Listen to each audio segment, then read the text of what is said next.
இன்னைக்கு பழக்கடைக்காரர் அம்மா இருக்காங்கல்ல, ஆமாம், சொல்லுமா. அவங்க வீட்டை காலி பண்ணி பார்சல் பண்ணுறாங்க. எதுக்கு? எதுக்குன்னா, அவங்களுக்கு ஒரு பையன் ஒரு பொண்ணு இருந்ததில்ல. ஆமாம். பொண்ணு வெளியே இருக்காங்க, கல்யாணம் ஆகி நல்லா இருக்காங்க. இங்கே பையனுக்கு வந்து கொஞ்சம் கடன் பிரச்சனை இருக்குது. சரி. வீட்டு கடன் இருக்குது, கல்யாண கடன், கல்யாணத்துக்கு வாங்க கொஞ்சம் கடன் இருக்குது. சரி. அவனுக்கு வந்து இப்போ வருமானம் கம்மியாக இருக்குது. சரி. அவன் ஏதோ வேலையில் இருக்கா, இருந்தாலும் சிரமம் டார்ச்சரு ஓவராக இருக்குதாம்மா. சரி. அதனால் வந்து பையன் கஷ்டப்படுறா அப்படின்ட்டு அந்த அம்மா என்ன பண்ணுது, அவங்க இருக்கிற வீடு சௌரியமாக தான் இருக்குது. அந்த ஐயாவும் இருக்கார்ல, இருக்கிற வீடு சௌரியமாக தான் இருக்குது. இருந்தாலும் அந்த அம்மா என்ன நினைக்குதுன்னா, நம்ம கிராமத்துக்கு போயிடலாம், பையனுக்கு ஒரு 10 ரூபா 20 ரூபா வாடகை வரும், இதை விட்டா இதை வாங்கி அவன் லோன் கட்டுறதோ ஏதோ பண்ணிக்கிட்டு அப்படின்ட்டு இன்றைக்கெல்லாம் பார்சல் பண்ணி, நான் கேட்டதுக்கு எங்கேங்கம்மா வேறு இதை பார்சல் பண்ணிகிட்ருக்கேன்னு கேட்டதுக்கு, பையன் நல்லா இருக்கணும் அப்படின்னா நம்ம இந்த மாதிரி ஏதோ பண்ணித்தான் ஆகணும். எனக்கு வந்து பெருசாக வருமானம் இல்லை, நாங்கள் கடை வச்சு பழக்கடையில் இந்த வருஷம் ஒன்றும் பெருசாக இந்த நேரம் வியாபாரம் இல்லை. அதனால் வந்து நானும் ஐயாவுக்கு கொஞ்சம் உடம்பு முடியாமல் இருக்குது, அவருக்கு ஆஸ்பத்திரி செலவு அது இதுவும் பண்ணிக்கிட்டே இருக்கிறனால அவனுக்கு கொடுக்க முடியாது அப்படின்ட்டு நான் என்ன பண்ணுறேன், இதை வீட்டை காலி பண்ணிவிட்டு போயிடலான்னு முடிவு எடுத்துட்டேன். அதுவும் இல்லாமல் வந்துமா, இப்போ வந்து அவங்களையெல்லாம் சிரமமே கொடுக்கூடாது. நம்ம வந்து பசங்களை சிரமப்படுத்தக்கூடாது.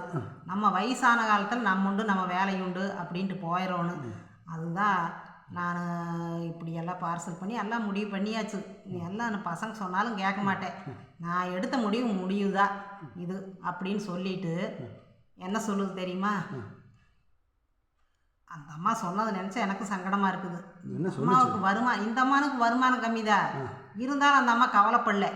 வருங்காலம் கம்மியாக இருந்தாலும் கவலைப்படலை. எப்படி சொல்கிறாங்கன்னா, ஊர் இருக்குது, ஓடு இருக்குது, மாரியம்மன் கோயில் இருக்குது. எப்படி? ஊர் இருக்குது, ஓடு இருக்குது, மாரியம்மன் கோயில் இருக்குது. இது இருக்கும்போது நானே கவலைப்படுறேன், ஏதோ எப்படியோ போய் பொழைச்சிக்கலாம், அவங்கள மட்டும் கஷ்டப்படுத்தாம மகளும் மருமகனும் நல்லா இருக்கணும் அப்படிங்கிற ஒரு முடிவில் இந்த அம்மா வீட்டை காலி பண்ணிட்டு போகுது. இது நான் எதுக்குங்கம்மா இப்படி பண்ணுறீங்க, அவங்கெல்லாம் ஒன்றும் சொல்லியானா, அவங்க சொன்னாங்க, அவங்க சொல்கிறத நாம் கண்டுக்க கூடாது, அவங்க வந்து நல்லா இருக்கணும்னா நம்ம இதை விட்டு கொடுத்து தான் போகணும் அப்படின்ட்டு. இது தேவையில்லை தான் அந்த அம்மாவுக்கு. எதுக்கு அவங்கவுங்க இருக்கிற வீட்டை விட்டுட்டு அதை வருமானத்தை சம்பாரிச்சிட்டு இருந்தாங்க. எங்கேயோ கிராமத்தில் போய் ஏதோ அங்கே கிராமத்தில் தான் வீடெல்லாம் சும்மா கிடைக்குமாமா, அந்த மாதிரி இருந்துட்டு அப்படி பண்ணிக்கலாம் அப்படின்னு முடிவு பண்ணிட்டு பார்சல் பண்ணுறாங்க வயசானவங்க 2 பேர். இது என்ன அந்த அம்மாவுக்கு கொடுத்து விட்ட? நான் என்ன கொடுத்து விட்றது, அவங்க இருக்கிறதுக்கு ஒன்றும் கொடுக்க வேண்டியதில், இருந்தாலும் சாப்பிட்டு போங்க, என்ன இப்படி போகிறீங்கன்னா எனக்கு திடீர்னு ஒரு வீட்டில் இருக்கிறவங்க இப்படி திடீர்னு போனால் சங்கடம் தானே.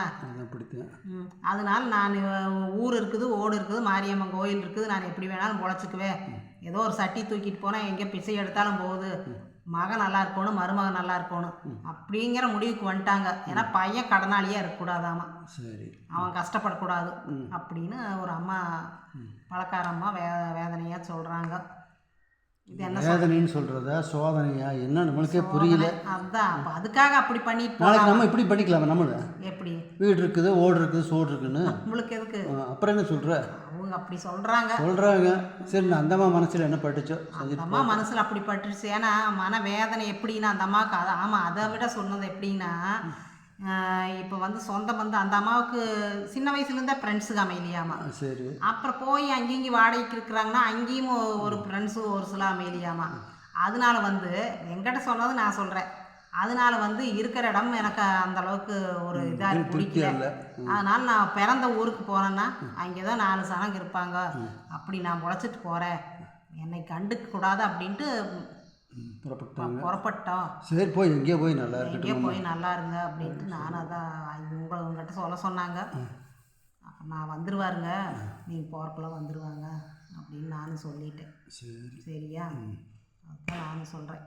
சரி, விடு, இப்படியெல்லாம் போக வேண்டியதில்லை, அதுக்கு இப்படி சொல்கிறாங்க. சரி,